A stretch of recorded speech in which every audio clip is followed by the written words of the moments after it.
terms of appointments, there are roughly 7,000 to 8,000 slots to be filled. Just off the top of my head, I was thinking Bruce Springsteen as Secretary of State. A joke. Joke. Little one. No wig today? No wig today. That sounds like no wig today.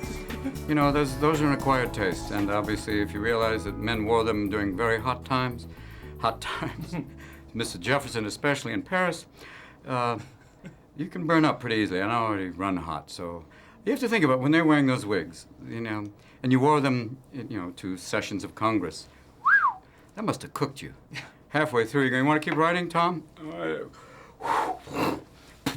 I think we need to do that with the politicians today. And Put wigs on them? Yeah, I think the wigs would help a lot. Well, ask some of the members of the House of Lords who used to have to wear them, and it's difficult, really. English courts, barristers wear them, and gives a certain decorum.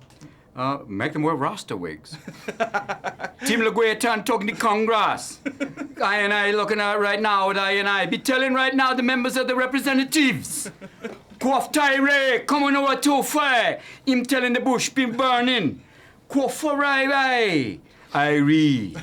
One love, W. One love. That would change the system right there. A little bit. Now, how important is the role of like the court jester to politics? The court jester is the same. Yeah, I think the court jester is there to basically point out the flaws, you know, as it was even in King Lear. The point of the fool is to use every tool to make fun of the king and keep him slightly human. And that's what they have to do, and that's what John does and Colbert does incredibly at the White House press dinner. When he said this, a lot of people say this administration is the Titanic. I say, no, this administration soars. It's like the Hindenburg. And you have to realize that, you know, to make fun of an administration, to make fun of anything, Mark Twain said, is the last defense of democracy, is the idea that if you can't laugh at it, then you're going to start really... The next thing you know is you are bound and not having that much humor, really, except the acceptable racial slurs. And this is not good. Who would your ideal running mate be if you actually did run?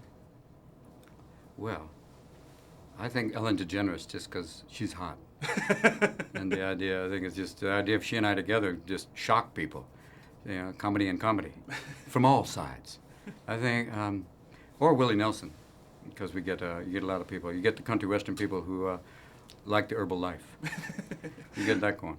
Now with Barry's one of those directors who's managed to find ways to bring out like your serious side and your comedic side in the same film. Had you been hoping to find something to do with him again? Yeah, we've been looking for a while, and this one, he approached me and said, I want to try this thing about someone running for office, and initially he wanted to make it like a Ralph Nader character, and I went, oh, okay.